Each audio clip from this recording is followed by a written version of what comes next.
Haino hai buskangni Loksabat chongmarini bagai salbaria kokpiri tongo India jut bodol abo haikino tini kokti salo ambasa amchayo kobang budbai India jutni ongoi buskang Loksabat chongmari wa batainai Rajendra Riangno keplai khlaina bagai kaisa luku kuthum panda khlaijaka o luku kuthum panda o nograi motom ongoi manjakha manik sarkar tai India jutni ongoi batainai Rajendra Riang tei India jutni sengkragro o luku kuthum panda o koknara khamanik sarkar tei India jutni ongoi batainai Rajendra Riang করবেন এই আবেদন নিবেদন আপনাদের কাছে করছি এবং আপনাদের আশীর্বাদ চাই যাতে আমি জয়যুক্ত হতে হয়ে দিল্লি পার্লামেন্টে যেতে পারি।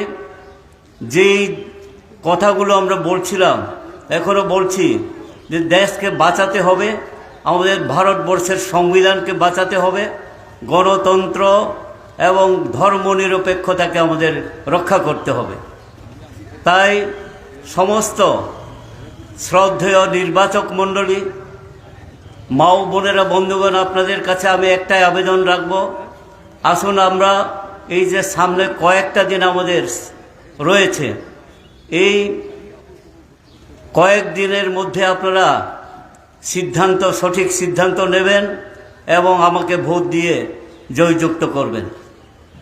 তাখরো মুখরো যত সিও যে বিশকাম শুক্রবার 26 তারিখও ভোট উড়াই রাজনীতি চিনি নেতার তো ব্রক সানাই আরম্ভয়ে দেশ ন চুং রক্ষা খেলে নাও চিনি দায়িত্ব চিনি ভারতবর্ষনি যে সংবিধান শুয়ে মতো আবো বইন স্রাইনি হিয়ে বর্তমান বিজেপি নেতৃত্বাধীন এনডিএ সরকার বো একটা স্বৈরাচারী সরকার কেহানি কাউ খাইয়া কিন্তু ভোট নিষ্কাউলে কক তত্তন সব্র আবদিকে চুং নো বছর 2 কোটি চাকরি রিনাই 15 লক্ষকে যতনে অ্যাকাউন্ট রিনাই আবন নখুয়ে তাং চানাই সং নংনাই ব্রুইরন কাহাম কাহামকে তৈনাই লেখাপড়ার ব্যবস্থা খেনাই আবর নব্র ভোট নি বিস্কাউকে সাউ কিন্তু ভোট পাই থাকে আবো পা ন পাওয়ে আবার ওই মহাপতাঙ্গে আবনি উল্টা সামুতাম আবো দেখে থাংনাই ওয়াইনই ব্র পাইয়ে 10 বছর ব্র শাসন খেহা ভারতবর্ষন মারে খুনি দাম ব্রেকে বারে হা যত নু পাইয়ে চুংদ্রাও মেনি মা উপায় করিখা পেট্রোল ডিজেল চেয়ারাম্ব খেয়ে কেরোসিন চেয়ারাম্ব খেয়ে মাইবুই সরিমা গ্যাস চেয়ারাম্ব খেয়ে পানো উঠি ওয়াথি রেশন স্বপ্ন সে বন্ধ খেলে হিন্তু ব্রো পা সে ফাপাই রিহা ধনী ব্রু রংথিও গরিব ব্রু রখে কাউ সেমা সাইয়া কাউ সাখে রম চনাই বুনাই তৌনাই আবো দেখে ব্রো নো স্ক্রিয়ে ব্রো বুট লানে মাতা ও চেষ্টা খেত রো চিন চুংমাই সখাসাকে বাতাইলে নাই চুং সামাইও নভসিও টিপ্রা মথা দল বাই বিজেপি পালংয়ে ফাথারনি রাজ পরিবারনি ব্রুইন টিভি ফায়া ছত্তিশগড়নি কেহা বসনিয়া ত্রিপুরা রাজ্যনি ব্রো বাই হা বাই কোনো সম্পর্ক করে সিলাইয়া রনি লামা কইমা ফসিয়া র ত্রিপুরানি সমস্যা ফসিয়া আবো দেখে ন টিভিয়ে টিপ্রা মথা দলনি সুপ্রিম মনি বিনো টিভিয়ে বাচারিয়া मा खेमै नै काउसेन चिलेग्रेया आबो ब्रो बै महाफो खेमैया ताखे रांगरिए ब्रो भोट पाइनि हे ओहा मियाओ खनाव रो आम्बासा ब्रो मीटिंग खे ओरो ब्रुहा पारा आरो चालाइमि नुंलाइमि हिं खनाव चालाइनि कोनो आपत्ति कृचिनि आरो फो भोट पे ने मांफो के मम चाले ने मफि ताव खेबक ममी रांगलेम चु टीवी फाइफि किन्तु ब्रो ले माया आरो खनाव सीपीएम नि फ्लैग तो ये बुका साउतमी आबो मथा दलनि सुप्रीमो हामाया संग्रा बेथा गिंसा हिसाव बुले गिंसा के थानाव पर्यन्त ब्रुनो थाप्रा रे पेमसे प्रद्युत किशोर देव बर्मा बक घटना दं तिनिओ आइन पारा गचिराम पाराव मीटिंग खेनि थाव ब्रो क्रुई फाथारो सभा खेनि मो ब्रो क्रुइए गचिराम पारानि कम्युनिटी हॉल सियो माखे हा তোমা রাং রিনাই নাইসিং পারাও আবার কে রাং তিনি মাইনাই খাই পাই থানাই নখা বসিবাকে ব্র পাও হুঠুই চাপাই খেলে bong khare bro ni tongmong bo samu tong harbo ye tipramo thani chinno tongo omotuyo banaraso abo phaye tawo podom bao tha harbo yarok but kaha photari sradi jotoro kabon chongo phaidi chung sang sang ke tripura rajyo tongai tribal non tribal mam kungklok bara joto hindu muslim christian sikh jar tongai जों कहामाके तंगे त्रिपुरानो tray develop खेनाय India ओ भारतवर्ष ओ एमन एकटा सरकार खेना जे सरकार तंके फाइके cow सामायनाय जों दाबि खेमायनाय मायनाय सामुतांनाय आबर खेन इन्डर जतनो काबावयनो आबार सबाइके आमी आमार शुभेच्छा अभिनंदन नमस्कार जानिए आपनादेर आशीर्बाद চেয়ে এই কয়েকটি কথা বলে আমি আমার কথা বলা শেষ করছি সবাইকে ধন্যবাদ নমস্কার ইনকলাব জিন্দাবাদ ইন্ডিয়া জোট জিন্দাবাদ আমাদের পার্টি ভারতের কমিউনিস্ট পার্টি মার্ক্সবাদী এবং ইন্ডিয়া মঞ্চের তরফ থেকে আন্তরিকভাবে প্রীতি শুভেচ্ছা অভিনন্দন জানাচ্ছি এই আমবাসা বাজারের ব্যবসায়ী বন্ধুরা নানা দপ্তরে কাজ করেন শিক্ষক কর্মচারী সহ নানা ধরনের যারা কর্মচারী বন্ধুরা আছেন ক্রেতারা আছেন আপনাদেরকেও আন্তরিকভাবে শুভেচ্ছা জানাচ্ছি এই নির্বাচন সম্পর্কে আমার আগে তিনজন বক্তার কাছ থেকে আপনারা শুনেছেন আমার পরেও আরো এক দুজন বলবেন বিস্তৃত পরিসরে না গিয়ে সুনির্দিষ্টভাবে কয়েকটি বিষয়ের প্রতি আপনাদের দৃষ্টি আমি আকর্ষণ করতে চাইছি 1952 সাল থেকে ভারতবর্ষে সাধারণ নির্বাচন অর্থাৎ লোকসভা নির্বাচন অনুষ্ঠিত হয়ে আছে 77 সালে জরুরি অবস্থার বিরুদ্ধে যে লড়াই সেই লড়াইয়ের প্রতিফলন ঘটিয়েছিলেন বিভিন্ন বিরোধী রাজনৈতিক দল যে জোট তৈরি করেছিলেন তারা স্লোগান ছিল দুটো গণতন্ত্র পুনরুদ্ধার করতে হবে নাগরিক স্বাধীনতা যা হরণ করা হয়েছে কথা বলবার অধিকার সমালোচনা করবার অধিকার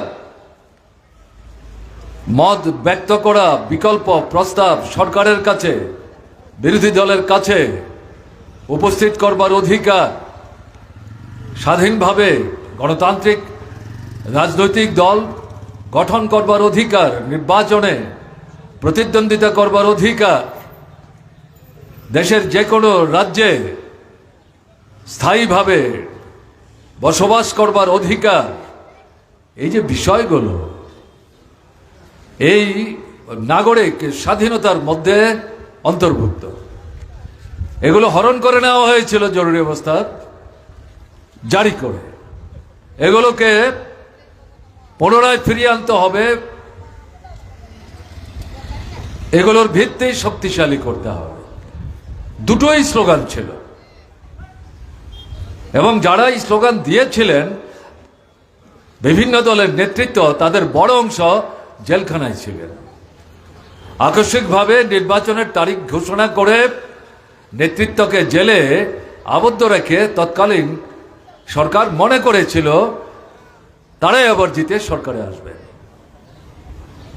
কিন্তু 77-এর নির্বাচনের ফলাফল ভারতবর্ষের নির্বাচনী সংগ্রামের ইতিহাসে স্বাধীন ভারতবর্ষে নূতন ইতিহাস নূতন অধ্যায় যুক্ত করেছে এরপর থেকে এ যাবৎ বিভিন্ন সময়ে লোকসভার নির্বাচন অনুষ্ঠিত হয়েছে। কিন্তু এবারের যে নির্বাচন, ৭৭-এর নির্বাচনকে বাদ দিলে পর এটা একটা ভিন্ন ধরনের গুরুত্ব, তাৎপর্য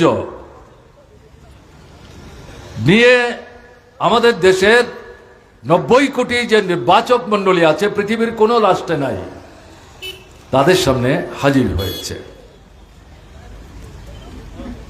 কেন?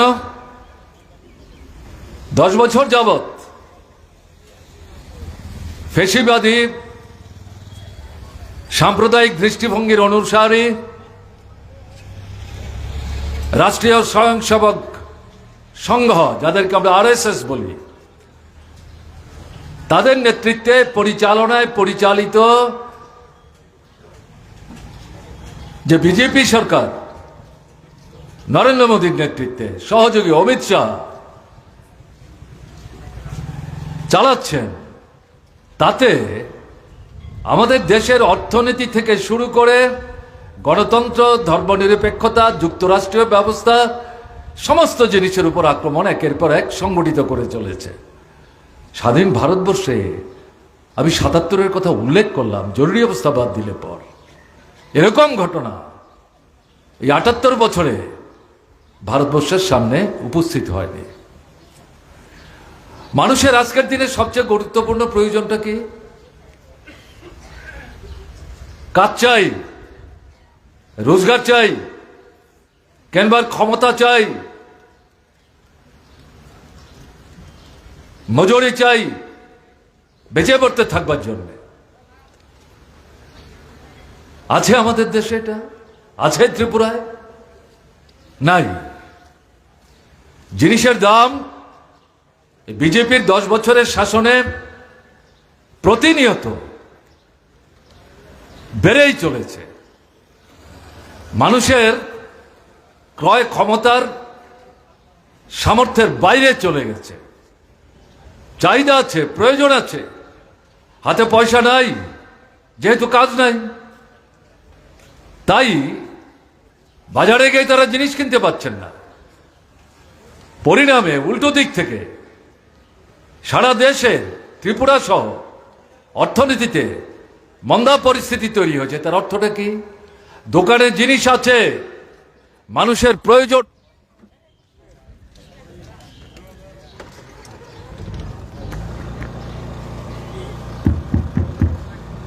দোকানে জিনিস আছে, মানুষের প্রয়োজন আছে, কিন্তু টাকা নেই, কিনতে পারছে না।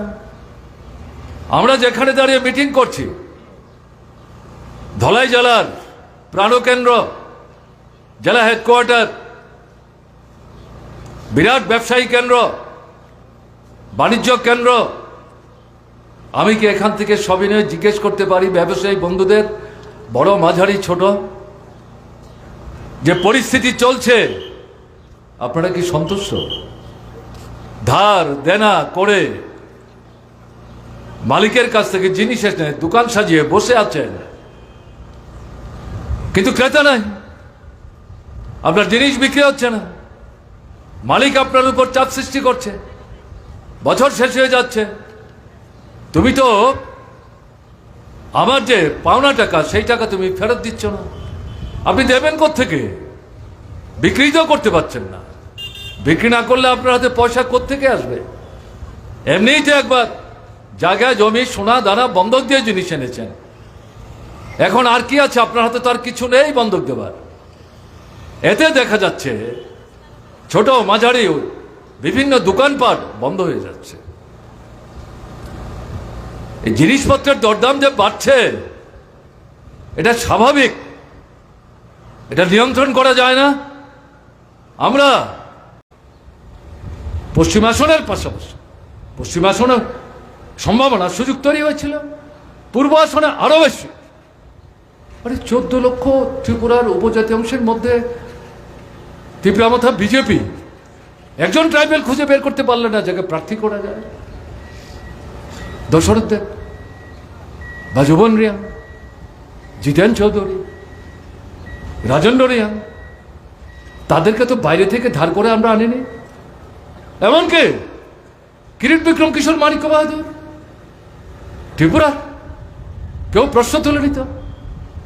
বিভু দেবী ত্রিপুরা এমপি হচ্ছেন, কেউ প্রশ্ন তুলে নিত, ত্রিপুরায় আছেন। এখন যাকে করলেন, আমি এগুলো নিয়ে বিস্তৃত বলতে চাইছি না, শুধু উল্লেখ করছি। কি ব্যাপার, কোথায় 14 লক্ষ ট্রাইবেলের স্বার্থ রক্ষা করা?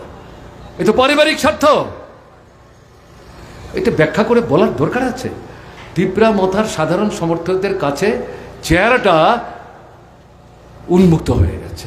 কাজেই সুযোগ কাজে লাগাতে হবে, আপনাদের দলবদ্ধভাবে ভোট দিতে হবে। রাজেন্দ্র রিয়াংকে কাস্তাত্রী তারাক চিহ্নে ভোট দিয়ে জয়যুক্ত করতে হবে, বিকল্প সরকার তৈরি করার জন্য। জিনিসের দাম কমাতে হবে, কৃষকদের ফসলের ন্যায্য দাম দিতে হবে, বন্ধ কারখানা খুলতে হবে, বেকারদের কাজের সংস্থান করতে হবে, রেগা বন্ধ করা যাবে না, মজুরি বাড়াতে হবে, রেশনে 13টা 14টা অত্যাবশ্যক সামগ্রী সস্তায় ভর্তুকিতে সরকার থেকে গরিবরা যাতে কিনতে পারে তার ব্যবস্থা করতে হবে। শিক্ষা জন্মগত অধিকার, কোন ধর্ম কোন বর্ণ দেখবার কোনো দরকার নাই। মেধা থাকলে সর্বোচ্চ শিক্ষার সুযোগ তাকে দিতে হবে সরকারি সহায়তায়। স্বাস্থ্য, হাসপাতালে ডাক্তার দিতে হবে, নার্স দিতে হবে, স্বাস্থ্যকর্মী দিতে হবে, জীবনদায়ী ওষুধ দিতে হবে। অপারেশন হলে পর সুই সুতা গজ ব্যান্ডেজ আপনাদের এখন কিনে দিতে হয়, এগুলো বন্ধ করতে হবে। অন্তত 5টা 7টা 10টা জীবনদায়ী ঔষধ সরকারি হাসপাতালে সরকারকে দিতে হবে, কেন্দ্র এবং রাজ্যের। বেসরকারি পুঁজিরাতে শিক্ষা তুলে দিয়েছেন, স্বাস্থ্যক্ষেত্র বেসরকারি পুঁজিরাতে তুলে দিয়েছেন, চলবে না। এটা কেন্দ্রের সরকারের হাতে, রাজ্যের সরকারের হাতে রাখতে হবে। এই যে বিষয়, সেগুলো বাস্তবায়িত করতে গেলে পর কেন্দ্রের বিকল্প সরকার ছাড়া কোনো রাস্তা নেই। ভোটের অধিকার হরণ করছে, নির্বাচন কমিশন বগল দাবা করেছে, নরেন্দ্র মোদীর বিচার ব্যবস্থা পছন্দের লোক বসাবার চেষ্টা করছে অন্যায়ভাবে। যারাই বিরোধিতা করছে ইন্ডিয়া ব্লকের পক্ষ থেকে ঐক্যবদ্ধ হওয়ার চেষ্টা করছে, তাদের নেতাদের বিরুদ্ধে ইডি সিবিআই অন্যায়ভাবে স্বৈরাচারী পদ্ধতিতে ব্যবহার করছে। দেখা যাচ্ছে দিল্লির মুখ্যমন্ত্রী তাকে জেলখানায় ঢুকিয়ে রেখেছে, ঝাড়খণ্ডের মুখ্যমন্ত্রী তাকে জেলখানায় ঢুকিয়ে রেখেছে, নতুন নতুন ষড়যন্ত্র করবার চেষ্টা করছে। কাজেই এরকম একটা জায়গায় দাঁড়িয়ে বুঝতে হবে এরা নতুন সংবিধান তৈরির চিন্তা করছে। এই সংবিধান ধ্বংস করে ফেলবে, মনোবাদী সংবিধান, যাতে মহিলাদের কোনো মূল্যই নাই তাদের চোখে। মনোবাদী সংবিধান মানে কি? মায়েরা বোনেরা তারা সন্তান প্রসব করবেন, তাদের বুকের দুধ খাওয়াবেন, বড় করবেন, কাপড় জামা ধুবেন, ঘর নেকাবেন, উঠান নেকাবেন, বাড়ির বাইরে যাবেন না, দাবি দেওয়া নাই। কি ব্যাপার, মায়েদের বোনেদের এরকম সমর্থন করেন? এটা আমরা তো করি না, আমরা করি না তো। এটা তফসিলি, উপজাতি, ওবিসি এদের ক্ষেত্রে বলছে এদের তো জন্মই হয়েছে, ভগবান তাদের সৃষ্টি করেছে উচ্চবর্ণের যারা তাদের পদ সেবা করবার জন্য, এরা মানুষ না। এই ধরনের সংবিধান এরা তৈরি করবার জন্য তলে তলে ষড়যন্ত্র করছে, সর্বনাশ হয়ে যাবে ফেসিবাদী দৃষ্টিভঙ্গি নিয়ে। কাজেই একে প্রতিহত করতে গেলে পরে, প্রতিরোধ করতে গেলে পরে এদের পরাস্ত করা ছাড়া কোনো রাস্তা নেই। সম্ভব 77-এ মোরারজি দেশাইকে প্রধানমন্ত্রী করা হয়েছিল, দেশে প্রথম যারা স্বাধীনতার পর থেকে দিল্লি থেকে সরকার চালাচ্ছিলেন, তারা যে অগণতান্ত্রিক কার্যকলাপ করছিল সেই সরকার তার বিরুদ্ধে মুখের মতো জবাব দিয়ে মোরারজি দেশাই সেই দলই করতেন, ভেতর থেকে প্রতিবাদ করতেন, তাকেই জেলখানায় পাঠিয়েছে। সেই ভদ্রলোকই প্রথম প্রধানমন্ত্রী হলেন। সেখান থেকে শুরু করে মোরারজি দেশাই প্রধানমন্ত্রী, ভিপি সিং প্রধানমন্ত্রী, এইচডি দেবেগৌড়া প্রধানমন্ত্রী, চন্দ্রশেখর প্রধানমন্ত্রী, আইকে গুজরাল প্রধানমন্ত্রী, ডক্টর মনমোহন সিং প্রধানমন্ত্রী। কি করে হলো? দলীয় শক্তির জোরে না। আজকে যেভাবে আমরা ইন্ডিয়া ব্লক তৈরি করেছি, সেই সময় এরকম দলগুলো একটা জায়গায় এসে শাসন ক্ষমতায় যারা ছিলেন, অত্যাচারী দৃষ্টি নিয়ে, জনবিরোধী ভূমিকা নিয়ে, লুটেরাদের স্বার্থ রক্ষা করবার জন্য যারা কাজ করছিলেন, গণতান্ত্রিক অধিকার হরণ করছিলেন, ভোটের অধিকার হরণ করছিলেন, রাজ্যের ক্ষমতা হরণ করছিলেন, সমস্ত ক্ষমতা কেন্দ্রের হাতে কুক্ষিগত করছিলেন, এর বিরুদ্ধে এদের পরাস্ত করে ভারতবর্ষে 15 থেকে 18 জন প্রধানমন্ত্রী দেখেছেন ভারতবর্ষের মানুষ 51-52 সালের পর থেকে, জওহরলাল নেহরুর পর থেকে। এর মধ্যে প্রায় 8 থেকে 9 জন এরকম বিকল্প প্রধানমন্ত্রী ভারতবর্ষের বিভিন্ন রাজনৈতিক দল সেখানে তৈরি করতে সক্ষম হয়েছেন। এবং এবার ভারতবর্ষের পরিস্থিতি অন্তত 102টা কেন্দ্রের ভোটের প্রাথমিক যে খবর আমরা দেখছি, তার থেকে এটা অনুমান করা অসঙ্গত না, এটা সম্ভাবনা। বিকল্প সরকার, নতুন প্রধানমন্ত্রী তৈরি করার সৃষ্টি হয়েছে। এই সম্ভাবনাকে বাস্তবায়নের জন্য পূর্ব আসনে রাজেন্দ্র রিয়াংকে কাস্তাতুরি তারকা চিহ্নে বিপুলভাবে ভোট দিয়ে জয়যুক্ত করে আপনারা আপনাদের ঐতিহাসিক গণতান্ত্রিক যে দায়িত্ব, ত্রিপুরার মানুষের যে উন্নত গণতান্ত্রিক চেতনা যাকে ধ্বংস করছে বিজেপি আরএসএস, তার বিরুদ্ধে রুখে দাঁড়িয়ে সে লুণ্ঠিত আপনার যে মর্যাদা, তাকে পুনরুদ্ধার করবার ক্ষেত্রে গুরুত্বপূর্ণ ভূমিকা নেবেন, এই বিশ্বাস নিয়ে আপনাদেরকে অভিনন্দন জানিয়ে আমি আমার কথা বলা শেষ করছি। ভালো থাকবেন। আমার কি ভোট হয়েছে, এই ভোট বাতিল করুন, নতুন করে ভোটের তারিখ ঘোষণা করুন, সবাই যাতে ভোটের অধিকার প্রয়োগ করতে পারে তার ব্যবস্থা করুন, গণতন্ত্রের প্রতি মানুষের আস্থা যাতে ফিরে আসে তার ব্যবস্থা করুন, এটাই দাবি। ইলেকশন কমিশন দিল্লি থেকে 26টা রাজ্যের 102টা আসনের ভোটের প্রাথমিক খবর নিয়ে বলছেন 60 থেকে 61% মানুষ সারা ভারতবর্ষে 102টা আসনে ভোট দিয়েছেন। সবচেয়ে কম ভোট হয়েছে বিহারে, আর সবচেয়ে বেশি ভোট হয়েছে ত্রিপুরায়, যেখানে আপনি ভোটই দিতে পারলেন না। তো বুঝতে পারছেন এই বেশি ভোটটা কোন জায়গা থেকে গেছে?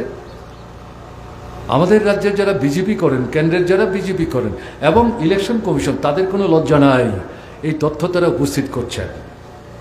এখন পর্যন্ত এই ইলেকশন বাতিল করে নতুন করে ইলেকশন করার যে দাবি উপস্থিত করা হয়েছে, ইলেকশন কমিশন কোনো কথাবার্তা বলেনি। আমরা দেখি, অপেক্ষা করি। কাজেই এই জায়গায় দাঁড়িয়ে আপনাদের কাছে আমাদের যেটা আবেদন, এই পূর্ব আসনে সংরক্ষিত কেন্দ্র আমাদের প্রার্থী রাজেন্দ্র রিয়াং কাস্তাতুরি তারকার চিহ্ন, আগামী 26 তারিখ ভোট। আজকে আমরা মিটিং করছি 21 তারিখ, মাঝে আর 4 দিন 5 দিন সময় আছে। পশ্চিম আসনের এই যে ঘটনা, ভয় পাবেন, আরে এই যদি হয় তাহলে আমরা কি করব? দরকার নাই ঝামেলা গিয়ে। আপনি যদি মনে করেন ঝামেলা গিয়ে দরকার নেই, বাড়িতে দরজা জানালা বন্ধ করে বসে থাকবো, জিনিসের দাম কমবে, আপনার ছেলে মেয়ে চাকরি পাবে, রেশনে গেলে ডাবল রেশন পাবেন, মাথার উপর ছাউনি উঠবে, লজ্জা নিবারণের কাপড়ের অভাবে ঘর থেকে বেরোতে পারেন না, এক কাপড়ে মা যায়, মা ঘরে আসতে পরে সেই কাপড়ে মেয়ে বেরোয়, 3টে কাপড় পাবেন না তো। রেগা বন্ধ, লুট করছে টাকা, শহরে রেগারা দলে কাজ বন্ধ, লুট করছে টাকা, পূর্ত দপ্তরের কাজ নাই, গ্রামোন্নয়ন দপ্তরের কাজ নাই, বন দপ্তরের কাজ নাই, উপজাতি কল্যাণ দপ্তরের কাজ নাই, কৃষি দপ্তরের কাজ নাই। কি ব্যাপার? আপনি বাঁচবেনটা কি করে? দেশের নীতির পরিবর্তনের জন্য কেন্দ্রের সরকারকে পরাস্ত করতে চাইছি, তার সঙ্গে সম্পর্ক উপস্থিত আমাদের ত্রিপুরার 2টি কেন্দ্র। একটি কেন্দ্র ভোট ভণ্ডুল করেছে, লড়াই চলবে পুনরায় ভোটের জন্য। এটা দেখে আমরা ভীত হব, সন্ত্রস্ত হব না, প্রতিবাদে গর্জে উঠব। যারা এখানে বসে শুনছেন, আপনাদের বলছি, দূর থেকে যারা শুনছেন তাদের কাছেও বলছি, পশ্চিম আসনের ঘটনা পূর্ব আসনে আমরা ঘটতে দেব না। এই দৃঢ়তা নেই, বলিষ্ঠতা নেই, ঘুরে দাঁড়াতে হবে, রুখে দাঁড়াতে হবে। নিজের ভোট নিজে দেব, যেখানে বাধা দেওয়ার চেষ্টা হবে সেখানেই প্রতিরোধ করে। ইলেকশন কমিশনের লোক থাকলে ভালো, না থাকলে তো কিছু করার নাই, পুলিশ থাকলে ভালো, না থাকলে কিছু করার নাই। নিজেরাই দলবদ্ধভাবে ভোট দেবেন, আপনার পছন্দের প্রার্থীকে ভোট দেবেন। নিশ্চয়ই আমরা তো আপনাদেরকে অনুরোধ করবো, আমাদের প্রার্থী কাস্তাতুরি তারকা চিহ্নে রাজেন্দ্র রিয়াংকে ভোট দিয়ে দিল্লিতে বিকল্প সরকার তৈরি করবার সুযোগ প্রশস্ত করবেন। এটা যদি না করা যায় তাহলে বিজেপির আক্রমণ আরো তীব্র হবে। আসলে বিজেপি তো ভয় পেয়েছে, নরেন্দ্র মোদী, অমিত শাহরা যেমন ভয় পেয়েছেন, ত্রিপুরার বিজেপি তো ভয় পেয়েছে। 23-এর যে বিধানসভা নির্বাচন, তাদেরকে তো আপনারা পরাস্ত করেছেন।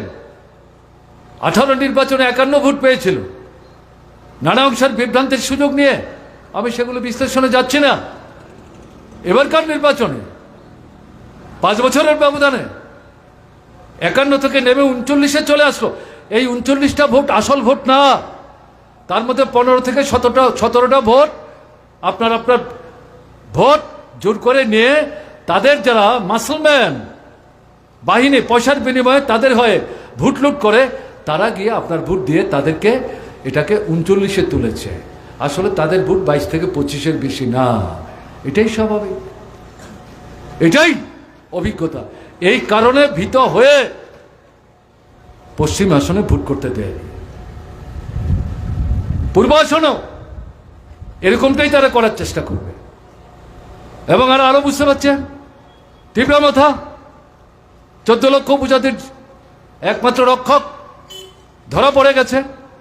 23-এর নির্বাচনে বিজেপি বিরোধী কথা বলে 19 ভাগ ভোট নিয়েছিল, যে ভোটটার বড় অংশ বামপন্থী ফ্রন্টের দিকে আসার কথা।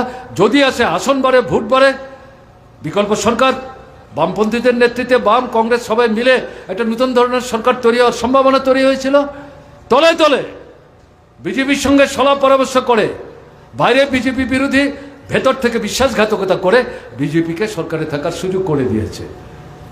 এবার তার পুরস্কার কি? 1.5 জন মন্ত্রী, 1 জন পুরা মন্ত্রী, 1 জন অর্ধেক মন্ত্রী বিজেপির পেটে ঢুকেছে। তীব্রমতার প্রার্থী যে শুনছিলেন, রাজেন্দ্র বলছিল আনারসের মধ্যে কি করে পদ্ম ফুল ফুটে। আনারসে ফুল ফুটে, কিন্তু পদ্ম তো ফুটে না। এখন তীব্রমতার নেতৃত্বের দৌলতে দেখা যাচ্ছে আনারসের মধ্যে পদ্মও ফুটে। 19 ভাগ যে ভোট তারা পেয়েছিলেন, তাদের একটা বড় অংশের মধ্যে প্রশ্ন তৈরি হয়েছে, এ কি করলাম আমরা? আমরা তো বিজেপির বিরুদ্ধে ভোট দিয়েছি। এখন এই বিজেপি সরকার আমাদের লোকরা মন্ত্রী হয়েছেন, আমাদের ভোটে যারা বিধায়ক হয়েছেন, এখন এরা বিজেপির সিম্বল নিয়ে ভোটে দাঁড়াচ্ছেন। বিজেপি বলছে আমাদের প্রার্থী, তীব্রমতা বলছে আমাদের প্রার্থী। তাহলে আমরা কাকে ভোট দেব? আমরা তো বিজেপিকে ভোট দেবো না, আমরা তো পদ্মচিহ্নে ভোট দেবো না। এরকম একটা পরিস্থিতি তৈরি হচ্ছে। কাজে 19% ভোট, যেটা 2023-এর বিধানসভা নির্বাচনে তীব্রমতার বাক্সে তারা জড়ো করতে পেরেছিলেন, এটা পাওয়ার কোনো সম্ভাবনা নাই। কাজে এই জায়গায় দাঁড়িয়ে পূর্ব আসনে, পশ্চিম আসনের পাশাপাশি পশ্চিম আসনে সম্ভাবনা, সুযোগ তৈরি হয়েছিল, পূর্ব আসনে আরো বেশি। টাকা পয়সা দিয়ে উচ্চশিক্ষার জন্য কলেজে, বিশ্ববিদ্যালয়ে, ইঞ্জিনিয়ারিং কলেজে, মেডিকেল কলেজে ভর্তি হতে হবে। কোথায় পয়সা? কি করে ভর্তি হবে? ঘুরিয়ে এটাই বলে দেওয়ার চেষ্টা করছে, তোমাদের এত লেখাপড়ার দরকার নেই তো। রিক্সা শ্রমিকের ছেলে, অটো রিক্সা চালকের ছেলে, পান দোকানদারের ছেলে, চা বিস্কিট বিক্রি করে সেই দোকানদারের ছেলে, ছোট্ট ছোট্ট দোকানের ছেলে, অন্যের জমিতে কাজ করে কোনো মতে আতপাটা খেয়ে বেঁচে থাকো। কি দরকার এত লেখাপড়া শিখবার? উদ্দেশ্যটা কি? সরকারি চাকরির দাবি করবার অধিকার হারাবে। এবং এই যে কোটি কোটি ছেলে মেয়ে তারা কাজ চাইবে, তাদেরকে দেখিয়ে দেবে বড় বড় জোরদার, জমিদার, কল কারখানার মালিক, কোটিপতি, দেশকে যারা ঠকাচ্ছে, বলবো ওদের কাছে যাও। আর ওরা এই যে গরিব ঘরের কোটি কোটি ছেলে মেয়ে, অল্প শিক্ষায় শিক্ষিত, উচ্চ শিক্ষার সুযোগ পায়নি, দর কষাকষি করে সবচেয়ে কম মজুরিতে তাদেরকে কাজে নিয়োগ করে, তাদেরকে নিংড়ে নিয়ে তারাই তাদের পুঁজিকে বাড়াতে বাড়াতে বাড়াতে আকাশচুম্বী করবার চেষ্টা করছে। এটাই অর্থনৈতিক নীতি, এটাই অর্থনৈতিক নীতি। আমি দেখলাম রাহুল গান্ধী, কংগ্রেস দলের নেতা, আগে প্রাক্তন সভাপতি ছিলেন, কালকে তিনি বক্তৃতা করছিলেন। আজকে আমি সোশ্যাল মিডিয়ায় দেখছিলাম, তিনি বলছেন এই সরকার বড়লোকদের সরকার। দেরিতে হলো বলছেন। আমরা গরিবের জন্য, আমরা তো এই কথাই বলছি। কাজেই এই পরিস্থিতি থেকে বেরোতে গেলে পর এই সরকারটাকে ক্ষমতায় রাখলে চলবে না, তাকে উৎখাত করতে হবে। মানুষ বসেনে, মানুষ লড়াই নামছেন, বাঁচতে হবে। এই লড়াইয়ে লক্ষ কোটি মানুষ যাতে ঐক্যবদ্ধ হতে না পারেন তার জন্য ধর্মের কথা, বর্ণের কথা বলে বিভাজন তৈরি করছে, শক্তি দুর্বল করার চেষ্টা করছে, সংগতি দুর্বল করার চেষ্টা করছে। তাহলে ব্রিটিশের মতো তারা আরো কয়েক বছর ভারতবর্ষকে নিংড়ে নিতে পারবে। মানুষ বুঝতে পারছেন, ধর্ম পরে, ভগবান পরে, আগে তো পেটের ক্ষুধা নিবৃত্ত করতে হবে, লজ্জা নিবারণের কাপড়ের ব্যবস্থা করতে হবে। গাছের চাল পরে ঘরের বউ মেয়ে তারা তো বেরোতে পারবে না, বেরোলে তাদেরকে আঙুল দেখিয়ে বলো এটা পাগল। এটা 1000 বছর আগে কাপড় জামা যখন তৈরি হয়নি তখন গাছের চাল পরে মানুষ বেরোতো, পুরুষ নারী নির্বিশেষে। এখন তো এটা করা সম্ভব না, এখন এটা করা সম্ভব না। কাজেই এই যে পরিস্থিতি, এই পরিস্থিতিতে মানুষের কাছে এটা পরিষ্কার, আমরা বলছি আরে রামের মন্দির হোক আর রামের প্রাণ প্রতিষ্ঠাই হোক, আপনার জীবনের সমস্যার কি সমাধান হলো? কোথায় রাম রাজত্ব? মাথায় ইট নিয়ে যারা ছুটেছেন এখন কেউ সেদিকে মাথা ঘুরিয়েও দেখবার চেষ্টা করে না। কোথায় রাম রাজত্ব? সেই জায়গায় মানুষকে যখন বিভক্ত করার চেষ্টা করছে, মানুষ ঐক্যবদ্ধ হচ্ছেন, ঐক্যবদ্ধ হয়ে লড়াই তেজি করবার চেষ্টা করছে। যখন দেখছে ধর্ম বর্ণ সম্প্রদায়ের কথা বলো, আন্দোলন দমন করা যাচ্ছে না, তখন গণতান্ত্রিক যে অধিকার সংবিধান আমাদের দিয়েছে 1950 সালের 26শে জানুয়ারি যেটা লাগু হয়, সেই সংবিধানের দেওয়া গণতান্ত্রিক অধিকার আমি যেটা আগে উল্লেখ করবার চেষ্টা করছিলাম, সেগুলোর উপর একের পর এক আক্রমণ সংগঠিত করার চেষ্টা করছে। আপনি লড়াই যাতে করতে না পারেন, প্রতিবাদ যাতে করতে না পারেন, দাবি যাতে উত্থাপন করতে না পারেন, সরকারের উপর যাতে চাপ সৃষ্টি করতে না পারেন, ধর্মঘট যাতে করতে না পারেন, কারখানা যাতে বন্ধ করে দিয়ে মালিককে চাপ সৃষ্টি করে মজুরি বাড়াবার দাবি আদায় করার চেষ্টা যাতে আপনি করতে না পারেন, কৃষক যাতে বড় বড় যোদ্ধার জমিদারের কাছে গিয়ে ভাগ চাষি যা ভাগ দিচ্ছেন অন্যায্য, তার পাওয়া দরকার অর্ধেক, কিন্তু মালিক তাকে 4 ভাগের 1 ভাগ দিচ্ছে, প্রতিবাদ যেটা করছে এটাও যাতে করতে না পারে, তাদের এই কৃষকদের স্বার্থে আইন এবং কলকারখানার মালিকদের স্বার্থে আইন। এই হচ্ছে বিজেপি সরকার। কাজেই এই পরিস্থিতির মধ্যে দাঁড়িয়ে আওয়াজ উঠেছে, এই সরকার থাকবে, বাঁচবেন আপনারা। এই সরকারকে উৎখাত করতে না পারলে পরে বাঁচবেন না। মানুষ না বাঁচতে পারে দেশ কি? দেশ আর মানুষের মধ্যে প্রভেদ কি, বিভেদ কি, একটা আরেকটার সাথে অঙ্গাঙ্গিকভাবে যুক্ত। এই পরিস্থিতির মধ্যে দাঁড়িয়ে কি দেখা যাচ্ছে, 27টা 28টা রাজনৈতিক দল তারা দীর্ঘদিনের সময় অতিবাহিত করার পর অভিজ্ঞতার ভিত্তিতে তারা উপলব্ধি করেছেন যে আমাদের ঐক্যবদ্ধ হওয়া দরকার। এই সমস্ত দলের নেতৃত্ব, দলের যারা সাধারণ সমর্থক, তারা প্রশ্ন করছেন কি করছেন আপনারা? ভোট আসলে তখন আমাদের বলছেন ঘরে ঘরে যাও, মানুষকে বুঝাও, আমাদের প্রার্থীকে ভোট দিতে বলো। 5 বছর কি করলেন? 10 বছর কি করলেন? সমস্যাগুলোর বিরুদ্ধে কোনো আন্দোলন করছেন না। এই সরকারটা যে জনবিরোধী ভূমিকা নিচ্ছে শুধু ভোটের সময় বললে হবে, আগে কেন বলছেন না? আপনি একটা বললে তো হবে না, এরকম যারা বলেন চিন্তা ভাবনা করুন, সবাই একটা জায়গায় আসার চেষ্টা করুন। যদিও আমরা ভারতের কমিউনিস্ট পার্টি মার্ক্সবাদী, আমাদের 23তম পার্টি কংগ্রেসে এই স্লোগান আমরা দিয়েছিলাম 2022 সালে, কিন্তু আমরা অনুভব করেছি আমরা তো একলা পারবো না, আমাদের তো সারা ভারতবর্ষের সমান শক্তি না। অন্যান্য যে রাজনৈতিক দলগুলো আছে আমরা যেভাবে ভাবছি অনেকটা এরকম ভাবেন, আমাদের সবাইকে একটা জায়গায় আসতে হবে, সময় লেগেছে। তার থেকে 26টা 27টা রাজনৈতিক দল একটা জায়গায় এসছেন, তারা এখন এই জায়গাতে ঐক্যবদ্ধ হয়ে স্লোগান দিয়েছেন এই সরকারটাকে হটাও, একটা বিকল্প গণতান্ত্রিক ধর্মনিরপেক্ষ চিন্তা ভাবনায় যারা রাজনৈতিক পরিস্থিতি, দেশের সমস্যাগুলি উপলব্ধি করার চেষ্টা করেন, এরকম যারা, এবং শ্রমিক, কৃষক, কর্মচারী, ছাত্র, যুবক, ছোট মাঝারি ব্যবসায়ী, উপজাতি, তফসিলি, ওবিসি, সংখ্যালঘু, এদের যে অর্থনৈতিক সমস্যা, এর থেকে তাদেরকে উদ্ধার করবার জন্য যারা চিন্তা করেন, এরকম যারা, তাদেরকে নিয়েই সরকার তৈরি করতে হবে। এই স্লোগান আমরা দিই, সবাই গ্রহণ করেন, সময় লেগেছে, এবং এখান থেকে সারা দেশে তারা ছড়িয়ে পড়বার চেষ্টা করছে। নরেন্দ্র মোদীর মাথা খারাপ হয়ে গেছে। এটা 14 সালের মতো হবে না, এটা 19 সালের মতো হবে না। এবার তো ঠিক ঠিক তারা ঐক্যবদ্ধ হয়েছে। বিরোধীদের মধ্যে বিজেপি বিরোধী ভোট ভাগ বাটোয়ারা করে অল্প ভোট পেয়েও বেশি আসন দখল করে এই যে 10 বছর সরকার চালিয়ে আসতে পারলাম, এবার 2024-এর লোকসভা নির্বাচনে তো এটা সুবিধা হবে বলে মনে হচ্ছে না। ভেতর থেকে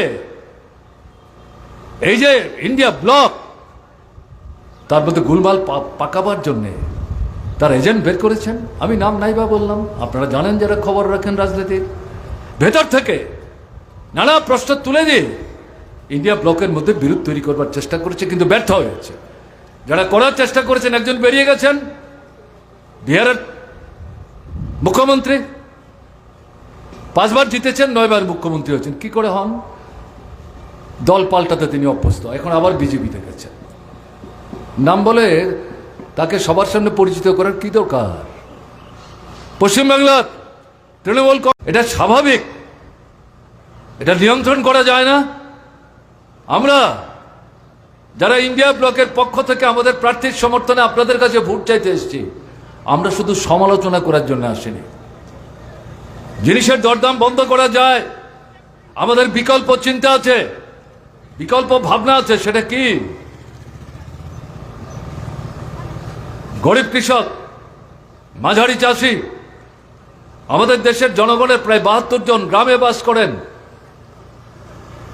প্রত্যক্ষ পরোক্ষভাবে তারা কৃষির উপর নির্ভরশীল, কিন্তু ফসল বিক্রি করে উৎপাদন খরচ তুলে আনতে পারছেন না, তাদের অনাহারে অর্ধাহারে থাকতে হচ্ছে। এই অবস্থার অবসান ঘটানো দরকার।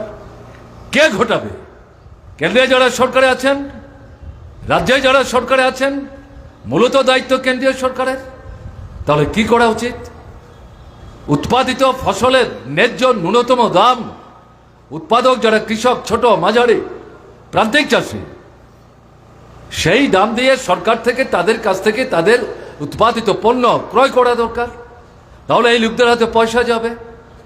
যারা খেতে পায় না, অর্ধাহারে থাকে, তারা তো ব্যাংকে গিয়ে প্রথম টাকা জমাবে না, তারা বাজারে যাবে প্রয়োজনীয় চাহিদা মেটাবার জন্যে, দোকান থেকে জিনিস সওদা করবে, চাহিদা বাড়বে। এবং চাহিদা যদি বাড়ে, উৎপাদন বাড়াতে হবে, বন্ধ কারখানা খুলবে, যারা কাজ হারিয়েছে তারা আবার কাজ ফিরে পাবে, নতুন কারখানা হবে, তাতে আবার কাজের জন্য লোক লাগবে। যারা নতুন করে পাস করে বসে আছে, আপনার ছেলে মেয়ে ভাই আত্মীয় পরিজন, তারা সেখানে কাজ পাবে। তাহলে অর্থনৈতিক অবস্থার মধ্যে একটা মৌলিক গুণগত পরিবর্তন আসতে পারে। এটা কঠিন, এটা বুঝবার জন্যে বিদেশের বিশ্ববিদ্যালয়ে গিয়ে অর্থনীতি নিয়ে পড়তে হবে। কে বলেছে? এটা সাধারণ বুদ্ধির ব্যাপার। এটা করা যায়। বিজেপি সরকার এটা করছে না তো। পরন্তু আরো গুরুত্বপূর্ণ বিষয় যেটা, আমাদের যে রেশনিং ব্যবস্থা আছে, তাতে নিত্যদিন মানুষের বেঁচে পড়তে থাকবার জন্য প্রয়োজনীয় যে সামগ্রী 13টা, 14টা, 15টা, এগুলো সরকার থেকে ভর্তুকি দিয়ে এই রেশনের দোকানের মাধ্যমে ক্রেতা যারা সস্তায় সহায়ক মূল্যে তারা যদি কিনতে পারে, তার ব্যবস্থা করা দরকার। তা যদি হয়, তাহলে বাজারে এই জিনিসগুলোর বর্ধিত দাম আদায় করে ব্যবসায়ীদের একটা ছোট্ট অংশ, যারা মুনাফার পাহাড় উঁচু থেকে উঁচু করার চেষ্টা করছে, তারা বুঝবে আমি যতই মুনাফা করার চেষ্টা করি, আগে তো বিক্রি হতে হবে। কিন্তু মানুষ তো আমাদের এখানে আসছে না, তারা তো রেশনের চেয়ে কম দামে জিনিস পাচ্ছে, তারা আমার কাছে আসবে কেন? এই পরিস্থিতিতে যারা অতি মুনাফার লোভে মানুষের উপর চাপ সৃষ্টি করছিলেন, তারাই বাধ্য হয়ে দাম কমিয়ে বেশি লোকের কাছে বিক্রি করে, কম দামেও কম মুনাফাতেও যদি বেশি লোকের কাছে বিক্রি করতে পারেন, তাদের আয় উপার্জন বাড়বে, তাদের ব্যবসা সম্প্রসারিত হবে, তো সাধারণ অর্থনীতির ব্যাপার। এটা বললে বিজেপি সরকার বলবে এই যে ভর্তুকির কথা বলছেন টাকাটা কোত্থেকে আসবে? টাকা আপনারা জোগাড় করুন। টাটা, বিরলা, ডালমিয়া, বাফতলাল জৈন, রিলায়েন্স, আম্বানি, আদানি, ভারতবর্ষের 100 থেকে 150 বড় বড় পুঁজিপতি পরিবার যাদের স্বার্থ রক্ষা করবার জন্য, মুনাফা লুট করবার জন্য আমাদের দেশের মানুষের রক্ত মাংস মুক্ষণ করে যারা পুঁজির পাহাড়কে পর্বতে পরিণত করছে, দেশকে এরা ট্যাক্স না দিয়ে, রাজস্ব না দিয়ে ঠকিয়ে এই টাকা বিদেশে নিয়ে অন্য নামে বিদেশের ব্যাংকে জমা করে আবার সেই টাকা বিদেশের বাজারে, দেশের বাজারে ঢুকে আমাদের দেশের অর্থনীতিকে লুট করছে। তাদের উপর ট্যাক্স বসান, যাদের যত আয় বেশি তাদের উপর বেশি ট্যাক্স বসান, সেই টাকা সরকারের কোষাগারে আসবে। এই টাকা আপনি জিনিসের দাম কমাবার জন্য, রেশনে সস্তায় ভর্তুকিতে দেওয়ার জন্যে লাগবে কয়েক হাজার কোটি টাকা। আমাদের দেশের লোক সংখ্যা 140,000 কোটি, তার মধ্যে 90 কোটি মানুষ রেশন থেকে জিনিস কেনেন। এই মানুষ যদি সস্তায় এই জিনিস পায়, মার্ক্সবাদী কমিউনিস্ট পার্টি বা কংগ্রেস না, আপনারা সরকার চালাচ্ছেন, বিজেপি সরকার চালাচ্ছেন, আপনাদের পক্ষেই তো দুহাত তুলে আপনাদের আশীর্বাদ করবে, ভালো কাজ করেছেন। এতে তো আপনাদের ভোট পড়ার কথা, করছেন না কেন? নীতিগত প্রশ্ন। এটা ওরা ক্ষমতায় থাকবে আর এটা করবে যদি ভাবেন ভুল করবেন। এরা লুটেরাদের দল, কালোবাজারিদের দল, বেআইনি মজুদদারি যারা করেন তাদের স্বার্থ রক্ষার দল, যারা ট্যাক্স ফাঁকি দেয় তাদের স্বার্থ রক্ষাকারী দল, বড় বড় যোদ্ধার জমিদারদের স্বার্থ রক্ষাকারী দল।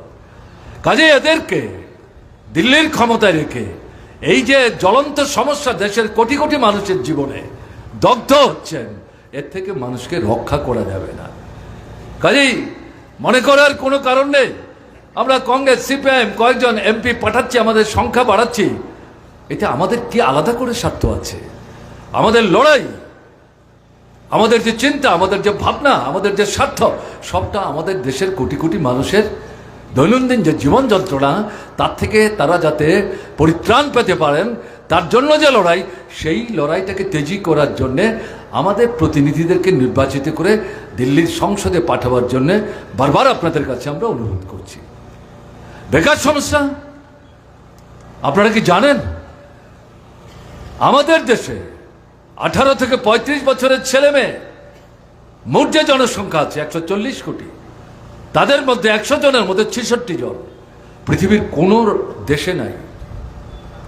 এদের মধ্যে যারা লেখাপড়া শিখেছেন, মাধ্যমিক পাস হতে পারে, একাদশ মান পাস হতে পারেন, দ্বাদশ মান হতে পারেন, কলেজ বিশ্ববিদ্যালয়ে পাস হতে পারেন, ডাক্তার থাকতে পারেন, ইঞ্জিনিয়ার থাকতে পারেন, নানা বিষয় বিশেষ করে ট্রেনিং নিয়ে পাস করে বসে আছেন। আপনারা আতপেটা খেয়ে ছেলেকে মেয়েকে এই শিক্ষায় শিক্ষিত করতে সাহায্য করেছেন। একটা স্বপ্ন, বয়স যখন বাড়বে, যখন কর্মক্ষমতা হারাবো, আর কিছু করতে পারবো না, এই যে ছেলেটা মেয়েটাকে শিক্ষিত করলাম, তারা চাকরি পাবে, কাজ পাবে, রোজগার করবে, আমাদের বৃদ্ধের সময়ে আমাদের দেখবে। কিন্তু শিক্ষিত যারা, তাদের কথা বলছি, তাদের মধ্যে 83.5% ছেলে মেয়ে বেকার, তাদের কোনো কাজ নাই। এই তথ্য কিন্তু আমরা মার্ক্সবাদী কমিউনিস্ট পার্টির হিসাব নিকাশ যারা করেন সেই ঘর থেকে বের করে দিচ্ছি না। এটা আন্তর্জাতিক প্রতিষ্ঠান, আমাদের দেশের যে প্রতিষ্ঠান, যারা প্রতি বছর এই তথ্যাদি সংগ্রহ করেন, উপস্থিত করেন এই লোকসভা নির্বাচনের আগে, তাদেরই উপস্থাপিত তথ্য, সেই তথ্য আমি আপনাদের সামনে তাদের হয়ে উপস্থিত করছি। নরেন্দ্র মোদী সাহেব এই তথ্য তো বিরোধিতা করতে পারছেন না। বেকার ছেলে মেয়ে 18 থেকে 30-35, উপজাতি, তফসিলি, ওবিসি, সংখ্যালঘু, ছোট মাঝারি ব্যবসায়ী ঘরের ছেলে মেয়ে, এরা যদি কাজ না পায়, মাটির তলার সম্পদ, মাটির উপরের সম্পদ, মানব সম্পদ সবাইকে একসাথে নিয়ে ভারতবর্ষকে এগিয়ে নিয়ে যাওয়ার জন্যে 65-70 বছরের বৃদ্ধ কাজ করবেন, আকাঙ্ক্ষা থাকলো প্রাকৃতিক নিয়মে, তার পক্ষে তো বেশি পরিশ্রম করা সম্ভব না। তাহলে যুবক যুবতী করবে, তাদেরকে ইন্ডিয়া ব্লকের মধ্যে বিরোধ তৈরি করবার চেষ্টা করেছে, কিন্তু ব্যর্থ হয়েছে। যারা করার চেষ্টা করেছেন, একজন বেরিয়ে গেছেন, বিহারের মুখ্যমন্ত্রী, 5 বার জিতেছেন, 9 বার মুখ্যমন্ত্রী হয়েছেন। কি করে হন? দল পাল্টাতে তিনি অভ্যস্ত, এখন আবার বিজেপিতে গেছেন। নাম বলে তাকে সবার সামনে পরিচিত করার কি দরকার? পশ্চিমবাংলার তৃণমূল কংগ্রেস, পশ্চিমবাংলার মানুষ বলছেন তৃণমূল আর বিজেপির মধ্যে ফারাকটা কি? এই যে ভোট আসলে পরে তারা খণ্ডযুদ্ধ করে, এটা তো স্টেজ ম্যানেজ, অর্থাৎ যাত্রার আসরে রাজা এবং সেনাপতির মধ্যে যে লড়াই হয়, তরোয়ালের লড়াই, এটা তো আসল তরোয়ালের লড়াই না, এটা যাত্রার মানে অনুষ্ঠান, সেই অনুষ্ঠানে লড়াইটা দেখায়। এরাও তো এই লড়াই করছে, এদের উভয়ের বিরুদ্ধে লড়তে হবে, এদের পরাস্ত করতে হবে। এদের পরাস্ত করে প্রকৃত অর্থে যারা ভারতবর্ষকে অবস্থা থেকে বের করে আনতে চান তাদের প্রার্থীদের জয়যুক্ত করতে হবে। পশ্চিমবাংলায় বামপন্থীরা এবং কংগ্রেস মিলে সেখানে আসন ভাগ বাটোয়ারা করে তারা ঝাঁপিয়ে পড়েছে, এটাই অভিজ্ঞতা। এবং যেটা দেখা যাচ্ছে আমাদের দেশে যে 28টা 29টা রাজ্য আছে এবং 6টা 7টা কেন্দ্রশাসিত অঞ্চল আছে, অধিকাংশ জায়গায় এই যে রাজনৈতিক দলগুলো তারা নিজেদের মধ্যে কথাবার্তা বলে যার যার রাজ্যে যার শক্তি একটু বেশি তারা উদ্যোগ নিচ্ছেন, অন্যান্যকে একসাথে করছেন, আলোচনা করে আসন ভাগ করছেন। লক্ষ্যটা কি? বিজেপির একজন প্রার্থী, আমাদের সমস্ত বিরোধীদের একজন প্রার্থী, আমাদের ভোট যাতে 4 ভাগ 5 ভাগ 7 ভাগ না হতে পারে, এটার বেশিরভাগটাকে একটা জায়গায় আনতে হবে, তাহলে পরে বিজেপিকে পরাস্ত করা, ঠেকিয়ে রাখা সহজ হবে। এরকম করে তারা একটার পর একটা রাজ্যে এই আসন সমঝোতা করে অগ্রসর হচ্ছে। বিজেপি আরো ভীত সন্ত্রস্ত হয়েছে। এখন এই ভোট ভণ্ডুল করবার চেষ্টা চক্রান্ত করছে। গত 19 তারিখ 26টা রাজ্যে 102টা আসনের ভোট হয়েছে। আমাদের দেশের পার্লামেন্টের মধ্যে 543টা আসনের জন্য সরাসরি ভোট হয়, আর 7টা আসন মনোনীত, সব মিলিয়ে 550। তার মধ্যে 102টা আসনের ভোট হয়েছে। 7 দফায় ভোট হবে, 1 জুনে শেষ হবে, 4 জুন ভোট গণা হবে। তারপর থেকে 7-10 দিনের মধ্যে নতুন সরকার তৈরি হবে। এই যে প্রথম ভোট, পত্রপত্রিকায় যা দেখছি, আমি আজকেও আপনাদের এখানে আসার আগে যে পিডব্লিউডির যে ডাক বাংলায় কালকে রাত্রে থেকে আমি অবস্থান করছি, সকালবেলায় দেখছিলাম নানা পত্রিকার তথ্যাদি, তাতে কি বলছে? বিজেপির তো অবস্থা ভালো না। এর আগের নির্বাচনে, 19-এর নির্বাচনে পুলওয়ামায় 42 জন সিআরপিএফ সন্ত্রাসবাদীদের আক্রমণে নিহত হয়েছে। এটার জন্য বিজেপি সরকার দায়ী। তারা যদি সতর্ক ব্যবস্থা নিত, এই আক্রমণ করতে পারে না। এরা যখন নিহত হলো, তাদের দেহ কাঁধে নিয়ে সারা ভারতবর্ষ ঘুরেছে, মুসলমানদের বিরুদ্ধে, পাকিস্তানের বিরুদ্ধে আওয়াজ তুলে, আবেগ তৈরি করে, সুযোগ কাজে লাগিয়ে পরাজিত হওয়ার মুখে কোনো মতে সরকারটাকে রক্ষা করেছে। এবার আবার কি ষড়যন্ত্র ভাবছে কেউ জানে না। এখন দেখা যাচ্ছে এই পত্রপত্রিকায় দুদিনের মধ্যে যা যা তথ্য আসছে, বলছে বিজেপির তো এই প্রথম দফার 102 আসনের ভোট তো ভালো হয়নি, সে তো সুবিধা করতে পারবে না। বিরোধীরা কংগ্রেস সহ তাদের তো ফল 2019-এর তুলনায় এই 102টা আসনে ভালো হবে। নির্বাচন শেষ হওয়ার আগেই প্রধানমন্ত্রী, স্বরাষ্ট্রমন্ত্রী আগাম বিবৃতির খসড়া তৈরি করে বসে আছেন। নির্বাচন কমিশন কত % ভোট হলো, কেমন ভোট হলো, কোথায় কি হলো, এই তথ্যাদি দেওয়ার আগেই প্রধানমন্ত্রী নরেন্দ্র মোদী এবং স্বরাষ্ট্রমন্ত্রী অমিত শাহ তারা যে যেখানে ছিলেন সেখান থেকে বিবৃতি দিয়ে বলছেন, এই 102টা আসনে আপনারা যারা ভোট দিয়েছেন তাদেরকে দুহাত তুলে অভিনন্দন জানাচ্ছি, দারুণ ভোট করেছেন। হ্যাঁ, দারুণ ভোট করেছে, যাতে আপনাকে পরাস্ত করে এবার ভারতবর্ষের নতুন একটা সরকার তৈরি করা যায়। অপেক্ষা করুন, অপেক্ষা করুন। তিনি জানেন, এটা জানেন বলেই আগাম তার দলের কর্মী, নেতা, সংগঠক যারা, তাদের যে মনোবল ক্রমশ নিচের দিকে যাচ্ছে, তলানিতে যাচ্ছে, এটাকে ধরে রাখবার জন্য গত 1 মাস 1.5 মাস আগে থেকে নানা কৌশল ফন্দি নিচ্ছেন। এবং তার অন্যতম পদ্ধতি হচ্ছে এই 102টা আসনের ভোট হওয়ার পর। আসলে অবস্থা ভালো না। অবস্থা যদি ভালো হয় আমাদের ত্রিপুরায় তো দুটো আসন, 19-এ তো ভোট হয়নি এই দুটো আসনে। এতই যদি অবস্থা ভালো হয়, প্রধানমন্ত্রী আপনিও তো এখানে এসে বক্তৃতা করে গেছেন 17 তারিখ, পত্রপত্রিকায় দেখলাম, আমি সেদিন ধর্মনগরে ছিলাম, বলছি প্রধানমন্ত্রীকে খুব পরিশ্রান্ত মনে হচ্ছে, মুখ দিয়ে কথা বেরোচ্ছে না, তিনি যেভাবে হাত পা নেড়ে টেড়ে কথা বলতে অভ্যস্ত, কি হলো প্রধানমন্ত্রী, তার কণ্ঠ কেন রুদ্ধ হয়ে যাচ্ছে। 21-22 মিনিট বক্তৃতা করেছেন, কি বললেন, ত্রিপুরার জন্য কি বলবেন, দেশের জন্য কি বললেন, আমরা তো কিছুই পেলাম না, তার জন্য ছবি বেরোচ্ছে। আমি ধর্মনগরে বসে বসে দেখছিলাম, একদিকে প্রধানমন্ত্রী ভাষণ দিচ্ছেন, আরেকদিকে দলে দলে মহিলারা, বিশেষ করে যুবকরা বেরিয়ে যাচ্ছে, দুজন মন্ত্রী মঞ্চ থেকে ছুটে এসে গেটে দাঁড়িয়ে গালবন্ধ করছেন, আঙুল তুলে তুলে আবার তাদেরকে ভিতরে ঢুকিয়ে দেওয়ার চেষ্টা করছেন। এটা সোশ্যাল মিডিয়ায় এই ছবি উঠেছে, প্রথম 10-15 মিনিট দেখিয়েছে, তারপর সেটা বন্ধ হয়েছে। এই দুজন মন্ত্রীর নাম আমি নাইবে বললাম, যদি কেউ জানতে চান আলাদা করে আসবেন, আমি নাম বলে দেব, এগুলো তৈরি করা কথা না। পরিস্থিতিটা কি হলো আমাদের এখানে ভোট? 19-এ তো হয়নি, এবার পশ্চিমে আসন, তখন তো অনেক দল প্রতিদ্বন্দ্বিতা করেছে, বিজেপি করেছে, আমরা বামফ্রন্ট করেছে, কংগ্রেস করেছে, অন্যান্য দল করেছে।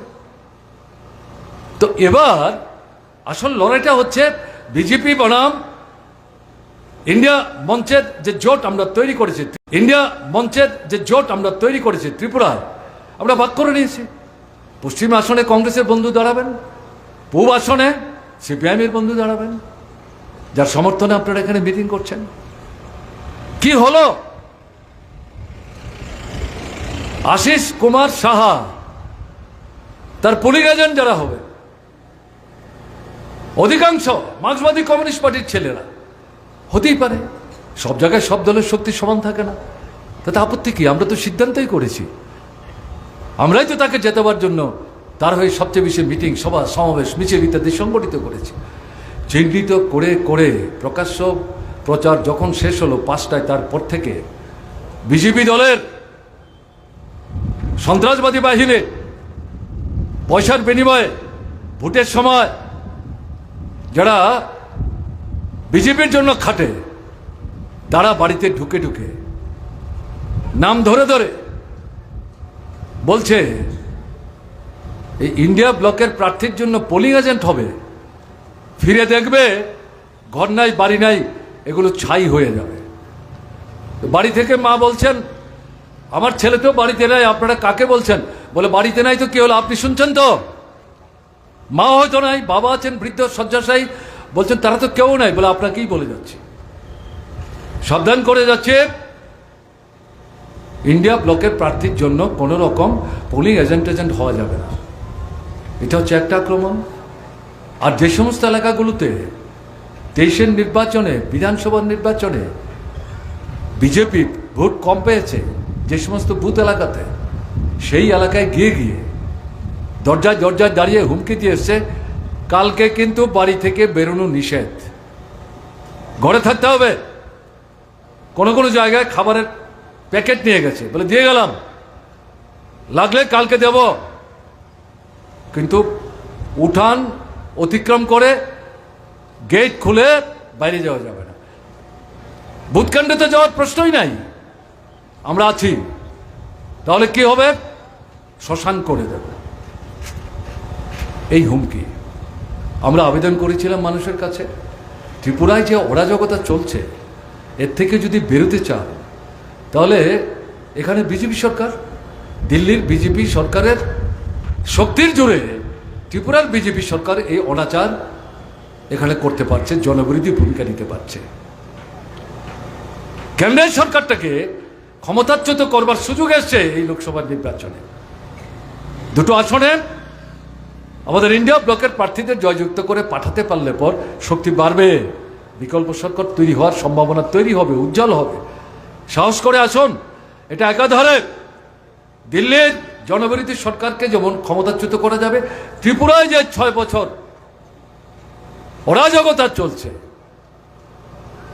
জঙ্গলের শাসন চলছে, তার থেকেও রেহাই পাওয়ার একটা সুযোগ খুলে আসবে। কাজে ভয় ভীতি দেখাবে, উপেক্ষা করুন, দলবদ্ধভাবে ভোট দিতে যান। 23-এর নির্বাচনে যেমন আপনার ভোট আপনি দিতে পারেননি, এবার কাউকে এই সুযোগ দেবেন না। নিজের ভোট নিজে দেবেন, এদের পরাস্ত করুন। এই আহ্বানে আমরা যা দেখলাম, এত হুমকি সত্ত্বেও বিলোনিয়া থেকে শুরু করে জিরানিয়ার চম্পকনগর পর্যন্ত দল বেঁধে উপজাতি অনুপজাতি নারী পুরুষরা বাড়ি থেকে আস্তে আস্তে বেরোতে শুরু করেছেন। পুলিশ এজেন্ট যারা আগে থেকে চিহ্নিত, তারা সূর্যোদয়ের আগে অনেকে বাড়ি থেকে গামছা পরে বেরিয়ে গেছে, ঢুকতে দেয়নি। যারা ঢুকতে পেরেছিল তাদেরকে হুমকি দিয়ে পিটিয়ে বের করে দিয়েছে। বেলা 11:30টার মধ্যে 80 ভাগের বেশি আশিস সাহার পুলিং এজেন্ট পোলিং বুথ থেকে ছুড়ে বের করে দিয়েছে। ভোটার বাধা দিচ্ছে, আটকে রাখছে, বাইক বাহিনী দলবদ্ধভাবে, ওই এলাকার না, বাইরে থেকে এনেছে। এর মধ্যেও যারা গিয়ে লাইনে দাঁড়িয়েছে ভোটে, চিহ্নিত করে করে নারী পুরুষ নির্বিশেষে টেনে হিচড়ে বের করে বলছে, সাহস তো কম না, ভোট দিতে এসছেন, বাড়ি যাও। এই করে ভোটের অধিকার হরণ করে গোটা নির্বাচনটাকে প্রহসনে পরিণত করেছে। ইন্ডিয়া ব্লকের নেতৃত্ব দুজন প্রার্থী, আশিস কুমার সাহা 7 রামনগর বিধানসভা কেন্দ্রের উপনির্বাচন, রতন দাস, তারা দুজন সহ বিভিন্ন দলের নেতৃত্ব মিলে ইলেকশন কমিশনের প্রতিনিধি, ত্রিপুরা চিফ ইলেকট্রাল অফিসার, তার সঙ্গে দেখা করেছেন, সমস্ত তথ্য উপস্থিত করেছেন। কি চলছে? এত বক্তৃতা করছেন গত 1 মাস ধরে, আপনারা কোথায়? পুলিং এজেন্টই ঢুকতে পারছে না, ঢুকলে পরে থাকতে পারছে না, ভোটাররা লাইনে দাঁড়াতে পারছে না, মহিলা ভোটারদেরকে পিটিয়ে সরিয়ে দিচ্ছে, বাড়ি থেকে বেরোতে দিচ্ছে না, ডাকলে পুলিশ পাওয়া যাচ্ছে না। আপনাদের হাতে এখন পুলিশ, নির্বাচন কমিশনের হাতে ভোটের সময় সমস্ত ক্ষমতা, কোনো কথা বলছে না। আরো 3-4 ঘন্টা আছে সময়, দেখুন না, যারা ভোট দিতে এসে দিতে পারলো না, বাড়িতে যেতে বাধ্য হয়েছেন, তাদের ফিরিয়ে আনা যায় কিনা, পুলিশ এজেন্টদের ফিরিয়ে আনা যায় কিনা, যারা এগুলো থেকে ঘর থেকে বেরোতে একটু দ্বিধাদ্বন্দ্বে তারা পড়ে গিয়েছিলেন, তাদেরকে উৎসাহিত করে সাহসী করে তাদেরকে আবার ভোটের লাইনে দাঁড় করানো যায় কিনা দেখছি। কোথায় কি দেখছেন? 5টার সময় ভোট শেষ, 6টার সময় তথ্য সংগ্রহ করেছেন, বিলোনিয়া থেকে আরম্ভ করে চম্পকনগর পর্যন্ত। পোলিং এজেন্ট 11টায় যেখানে ছিল 80 ভাগ, যত সময় বেরিয়েছে সেটা কমতে কমতে গিয়ে 90 থেকে 95 ভাগ পোলিং এজেন্ট নাই। কয়েকজন এর মধ্যে দাঁত কামড়ে, এবং এদের মধ্যে অধিকাংশ মহিলা, যুবকদেরকে থাকতে দেয়নি। মেয়েরা, বয়স্ক মেয়েরা চাকরি করতেন, রিটায়ারমেন্টে গেছেন, এখন গণতান্ত্রিক আন্দোলনে আছেন। সাহস করে আমি বলছি, আমাদের পার্টির এক সময়ের সম্পাদক, কেন্দ্রীয় কমিটির সদস্য বিজন ধর, তিনি নাই, তার স্ত্রী পর্যন্ত, শেষ পর্যন্ত তার এলাকার যে বউ, ছেলে কমরেড যখন যাওয়ার সাহস পাচ্ছেন না, হুমকি দিচ্ছে বাড়ির সামনে দাঁড়িয়ে, তারা এগিয়ে গিয়ে পোলিং এজেন্ট হয়েছে। আমি দৃষ্টান্ত দিয়ে কথা বলছি, এগুলো গল্প না। তাহলে এই করে গোটা ভোটটাকে তারা প্রহসনে পরিণত করেছে। দাবি করেছেন কি ভোট হয়েছে, এই ভোট বাতিল করো, নতুন করে ভোটের তাই ভারতবর্ষকে এগিয়ে নিয়ে যাওয়ার জন্যে 65-70 বছরের বৃদ্ধ কাজ করবেন। আকাঙ্ক্ষা থাকলো প্রাকৃতিক নিয়মে, তার পক্ষে তো বেশি পরিশ্রম করা সম্ভব না। তাহলে যুবক যুবতী করবে, তাদেরকে কাজে লাগাবার জন্য পরিকল্পনা কে করবে? কেন্দ্রের সরকার, রাজ্যের সরকার, কেন্দ্রের সহযোগিতা নিয়ে। বিজেপি সরকার করছে না তো। আপনারা শুনছিলেন আমাদের প্রার্থী, তিনি ককবরক ভাষায় যখন বলছিলেন, অল্প সময়ের মধ্যে উল্লেখ করার চেষ্টা করেছেন 2014 সালে এই নরেন্দ্র মোদী সাহেব যুবকদেরকে আকৃষ্ট করবার জন্য এটা মাথা গরম করার মতো স্লোগান, প্রতি বছর নতুন করে 2 কোটি চাকরির ব্যবস্থা করব, 5 বছরে 10 কোটি, আমাকে ভোট দিন, দেখুন বেকার সমস্যার সমাধান করতে পারি কিনা। 5 বছরের জায়গায় 10 বছর হলো, এই সময় বেকার সমস্যার সমাধান দূরের কথা, প্রতি বছর 90 থেকে আরম্ভ করে প্রায় 98 লক্ষ নতুন বেকার ছেলে মেয়ে কাজের জন্য লাইনে দাঁড়াচ্ছে, আর কোটি কোটি প্রতি বছর কাজ থেকে ছাঁটাই হয়ে যাচ্ছে, কারখানা বন্ধ হয়ে যাচ্ছে, চুক্তিবদ্ধ কাজ করছে, 8 মাস 9 মাস 10 মাস কাজের পর তাদেরকে ছুঁড়ে ফেলে দিচ্ছে চায়ের দোকানের কাপের মতো। তাহলে এই দেশটা এগোবে কি করে? এটা কোনো দলের সমস্যা না তো, বিজেপি দলের মধ্যে যারা কাজ করেন। আমি শুনলাম মুখ্যমন্ত্রী এখানে রোড শো করতে আসবেন, নিশ্চয়ই করবেন, রাজনৈতিক কর্মসূচি, তিনি একটা দল করেন, তার একটা অধিকার আছে। আমি তো জানি এই রোড শোতে যাই লোক হবেন তার মধ্যে অর্ধেকের বেশি যুবক যুবতী হবে। আমি তাদের কাছে আগাম জিজ্ঞেস করি, তাদের মায়েদের বাবাদের কাছে জিজ্ঞেস করি, 10 বছরে ভারতবর্ষে বিজেপি সরকার ত্রিপুরায় একটা নাম্বার দিয়ে 18 বিধানসভা নির্বাচনের সময় বিজেপি RSS এর যে ভদ্রলোক বক্তৃতা করে কোমর ঘুরিয়ে ঘুরিয়ে বলে গেছিলেন, নম্বরটা লিখে রাখুন, যিনি এই নম্বরে টেলিফোন আগে করে রাখবেন, সরকার তৈরি হওয়ার পর তালিকা দেখে যারা আগে করেছেন তাদেরকেই ঘরে ঘরে আমরা চাকরি পৌঁছে দেব। এই ভদ্রলোক এখন আর ত্রিপুরায় আসেন না, ভীত সন্ত্রস্ত, সাংবাদিকরা তাকে ঘেরাও করেছিল এবং তিনি উত্তর দিচ্ছেন। আমি এগুলো বলেছি, ত্রিপুরার মানুষ এত বোকা নির্বোধ, আমার তো ধারণা ছিল না এভাবে টেলিফোন করলে চাকরি পাওয়া যায়। অদ্ভুত কথাবার্তা। তাহলে এটা বিচ্ছিন্ন ত্রিপুরার সমস্যা না, সারা ভারতবর্ষে বিজেপি শাসিত রাজ্যগুলিতে কেন এই পদ্মফুলের পতাকা কাঁধে নিয়ে ছুটছেন বেহুশের মতো? নিজেকে প্রশ্ন করুন, কি পেলাম, কি পাবো, কি দেবে, তাদের নীতি কি, দৃষ্টিভঙ্গি কি, কর্মসূচি কি? এই যে নির্বাচনী ইস্তাহারটা প্রকাশ করলেন গত 17 তারিখ, 1 বৈশাখ, প্রধানমন্ত্রী নিজে এটা প্রকাশ করার সময় তিনি যে 40-42 মিনিট বক্তৃতা করলেন, পুরো বক্তৃতা আমি শুনেছি। কই যুবকদের এই সমস্যার সমাধানের প্রশ্নে একটি কথাও বললেন না তো। জিনিসপত্রের দরদাম বৃদ্ধি পাচ্ছে, এটাকে নিয়ন্ত্রণ করার জন্য আমরা যেভাবে বললাম, একটি কথাও বললেন না তো। এবং কৃষকদের উৎপাদিত ফসলের ন্যায্য ন্যূনতম দাম নিশ্চিত করবার জন্য একটি কথাও বললেন না তো।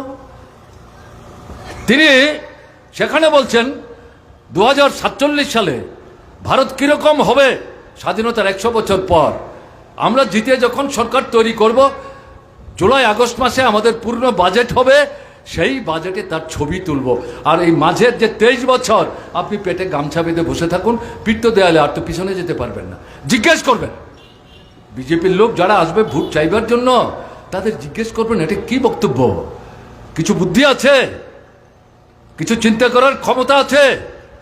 তোমাদের দলের নেতা, দেশের প্রধানমন্ত্রী, 10 বছরের প্রধানমন্ত্রী, আবার 5 বছরের জন্য প্রধানমন্ত্রী হতে চাইছেন, কি বলছেন এই সমস্ত আবল তাবল কথা? বিশ্বাস করো, এগুলো গ্রহণ করতে হবে। এগুলো আমি কথাগুলো তুলছি, বিজেপি যারা করেন, তীব্রামথা যারা করেন, যুবক বন্ধু যারা, তাদেরকে এগুলো ভাববার জন্য বিশেষ করে অনুরোধ করছি। একটা খুব খারাপ পরিস্থিতির মধ্যে দেশকে ঠেলে নিয়ে চলেছে। আমাদের মায়েরা বোনেরা 50 ভাগের বেশি রক্তাল্পতায় ভুগছে। কেন রক্তাল্পতায় ভুগছে? পুষ্টিকর খাবার নাই, রোজগার নাই, অনাহারে অর্ধাহারে দিন কাটাচ্ছেন।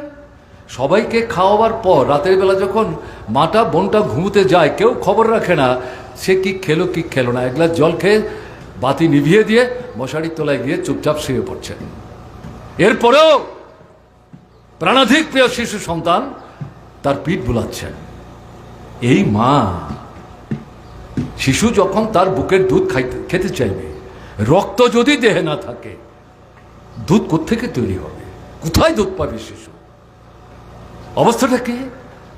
আমাদের দেশের 50-55 ভাগ মা বোন তাদের রক্তাল্পতে তারা ভুগছেন, এবং তার পরিণতিতে তার যে শিশু সন্তান বয়সের সঙ্গে মিলিয়ে তার যে বৃদ্ধি, ইংরেজিতে যেটাকে বলে গ্রোথ, হাতে পায়ে লম্বা হবে, শরীরটা ভালো হবে, সুঠাম হবে, এই বৃদ্ধি ঘটছে না, সংকুচিত হয়ে পড়ছে। এটা কার কথা? আন্তর্জাতিক তথ্যাদি যারা সংগ্রহ করেন তাদেরই দেওয়া তথ্য। আমাদের দেশে সরকারের নিয়ন্ত্রণের বাইরে থেকে বছর বছর যারা মানুষের অর্থনৈতিক অবস্থা, সামাজিক অবস্থা মূল্যায়ন করে, তথ্যাদি সংগ্রহ করেন, দেশের সামনে উপস্থিত করেন, তাদের দেওয়া তথ্য থেকে আমি কথা বলছি। ভারত সরকার তো এগুলো স্বীকারই করে না, সবই মিথ্যা, সবই মিথ্যা, সবই মিথ্যা। এদের কাছে কি প্রশ্ন করবেন আপনি?